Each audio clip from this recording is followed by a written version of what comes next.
Welcome to my YouTube channel anime talk. Solo leveling এর দ্বিতীয় পর্বে আপনাদেরকে স্বাগতম। যারা প্রথম পর্ব মিস করেছেন তারা ডেসক্রিপশনে লিংক দেওয়া আছে, দেখে নেবেন। আর ভালো লাগলে চ্যানেলটা সাবস্ক্রাইব করবেন। দ্বিতীয় পর্বের শুরুতেই আমরা দেখতে পাই চতুর্দিকে আগুন আর মানুষের হাহাকার। একজন বলে, আমাদেরকে এখান থেকে পালাতে হবে। তখন অন্যজন বলে, তুমি প্রথম জনের মতো মারা পড়বে, থামো। সবাই যখন আতঙ্কে দিশেহারা, তখন সাংচিউল বলে, কেউ কারো জায়গা থেকে নড়াচড়া করবে না। কেউ নড়াচড়া করলে আমরা সবাই মারা পড়ব। তখন সাংচিউল সাং জিনহুর কাছে আসে আর বলে, তুমি যদি না বলতে তাহলে আমরা সবাই মারা যেতাম। তখন জিন্নু খেয়াল করে সাংচিউলের একটা হাত কেটে গেছে, তারপর তার হাতে ব্যান্ডেজ করে দেয়। তখন তার মনে পড়ে কার্টারেন মন্দিরের 3টা নিয়ম সম্পর্কে। প্রথম নিয়ম দেবতাদের সম্মান, দ্বিতীয় নিয়ম তাদের প্রশংসা করা, আর তৃতীয় নিয়ম ভক্তির প্রমাণ করা। তার মানে যে এ নিয়ম মানবে সে জীবিত যেতে পারবে। 10 বছর আগে পৃথিবীতে প্রথম এরকম টানেল বা ড্যানজন সামনে আসতে শুরু করে, যেটা আমাদের পৃথিবীকে অন্য ডাইমেনশনের সাথে কানেক্ট করে। আর অতি প্রাকৃতিক ঘটনা বাড়তে থাকে। কিন্তু কখনো কখনো গেটের ভেতর এমন মনস্টার দেখা যায় যেটা বয়ের মানেটাই বদলে দেয়, যাদের সাথে লড়তে আপনাকে কেউ সাহায্য করতে পারবে না। পরের সিনে আমাদেরকে সাং জিনহুর বোন এবং তার বান্ধবীকে তাদের স্কুলে দেখতে পাই। তার বান্ধবী জিনাকে জিজ্ঞেস করে, তোমার ভাই তো একজন হান্টার। জবাবে জিনা বলে, হ্যাঁ, ই র্যাঙ্কের হান্টার। যখনই তাকে দেখি সে আঘাতপ্রাপ্ত অবস্থায় থাকে। ডেনজনের ভেতর একজন বলে ওঠে, আমি এখানে মরতে চাই না। অনেক কষ্টে একটা কোম্পানির সাথে আমার কন্ট্যাক্ট হয়েছে। সে নিজের স্পিডের ওপর ওভার কনফিডেন্ট হয়ে দৌড়াতে থাকে। তখন আবার একটা মূর্তির চোখ হতে আগুনের ফুলকি এসে তাকে কয়েক টুকরো করে দেয়।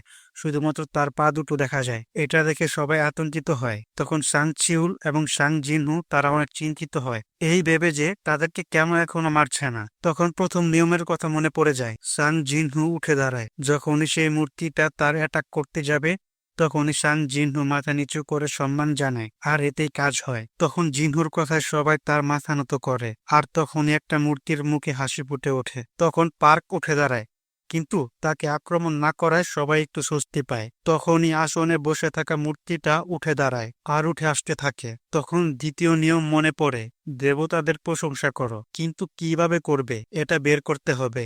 তখন একজন এগিয়ে যায়, যে অনেক সাংস্কৃতিক বই পড়েছে।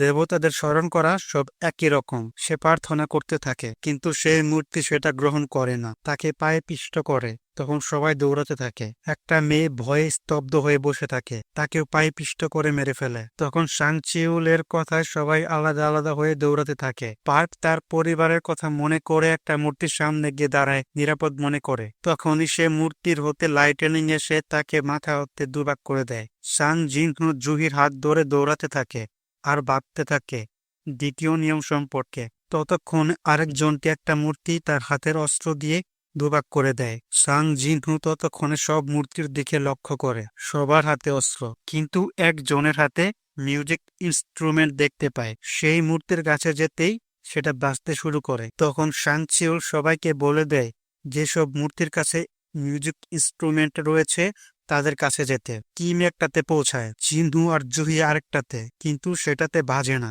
তাই জিনহু জুহিকে সেটাতে রেখে অন্য আরেকটাতে যেতে থাকে। তখন মূর্তিটা তার পিছু নেয়।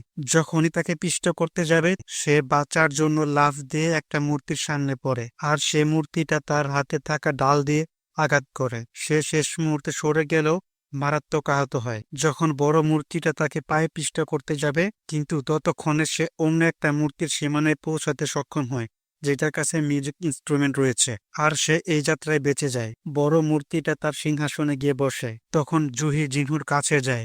তখন আমরা দেখতে পাই সে ঢালের আঘাতে জিনহুর একটা পা আলাদা হয়ে কেটে গেছে। জুহি তাকে হিল করতে যায়, কিন্তু সে অনেক ক্লান্ত থাকায় ব্যর্থ হয়। যখন তারা একে অপরকে দোষারোপ করছিল, তখন একটা বলিস্থান উঠে আসে, অর্থাৎ তৃতীয় নিয়ম ভক্তির প্রমাণস্বরূপ বলে দিতে হবে। তখন কিম তার সোট বের করে সাংচিউলের গলায় ধরে। সাংচিউল রাজি থাকে বলি হতে। তখন জিনহু সে বলিস্থানটা দেখতে চায়। তারা তাকে দৌড়ে বলিস্থানে নিয়ে যায়। তখন সাংচিউল বলে, আজকে থেকে 7 দিন গেট খোলা থাকবে। জিনা তার মাকে দেখতে হাসপাতালে এসে সে তার মাকে সারাদিনের ঘটনা শেয়ার করে। ড্যানজনের ভেতর জিনহু কিম এবং জুহিকেও বলিস্থানে ডেকে নেয়, কেননা সার্কেলের সব দিকে মশাল না জ্বললে কাজ হবে না। তারা যেতেই সেখানে 2 ধরনের মশাল জ্বলে ওঠে আর দরজা খুলে যায় আর মূর্তিগুলো তাদের দিকে আসতে থাকে।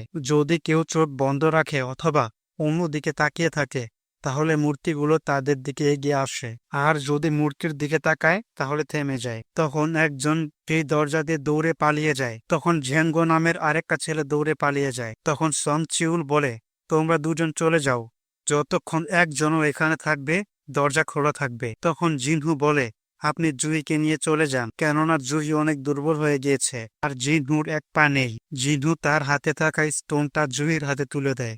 জুহি যেতে না চাওয়াতে সং চিউল জুহির কাঁধে আঘাত করে তাকে অজ্ঞান করে জুহিকে নিয়ে চলে যায়। তখন জিনহু একা। তখন জিনহু মনে মনে ভাবতে থাকে, সেই লোভনীয় লাইফ ইন্স্যুরেন্সটা নিয়ে নেওয়া উচিত ছিল। সে কিমের শোকটা হাতে তুলে নেয় আর বেঁচে থাকার জন্য প্রতিরোধ করার ব্যর্থ চেষ্টা করে। সে বলতে থাকে, আমি সব সময় দুর্বল ছিলাম, যে কারণে সবাই আমাকে নিয়ে ট্রোল করত।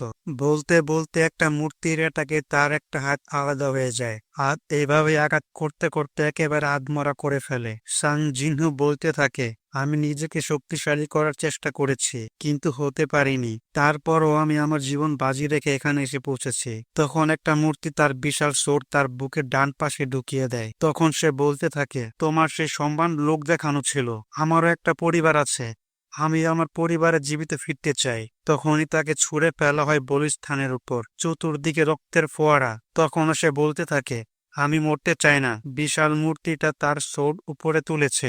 একটা সুযোগ, শুধু একটা সুযোগ। Notification alert, you have achieved the qualification to be a player, will you accept? Your heart will stop in 002 seconds. If you choose not to accept, will you accept? Option yes or no. Tick yes, অর্থাৎ game is on. আগামী পর্ব নিয়ে ফিরছি শীঘ্রই। চ্যানেলটি subscribe করে bell button on করে রাখেন যেন পরবর্তী ভিডিও আর আপডেট পেয়ে যান।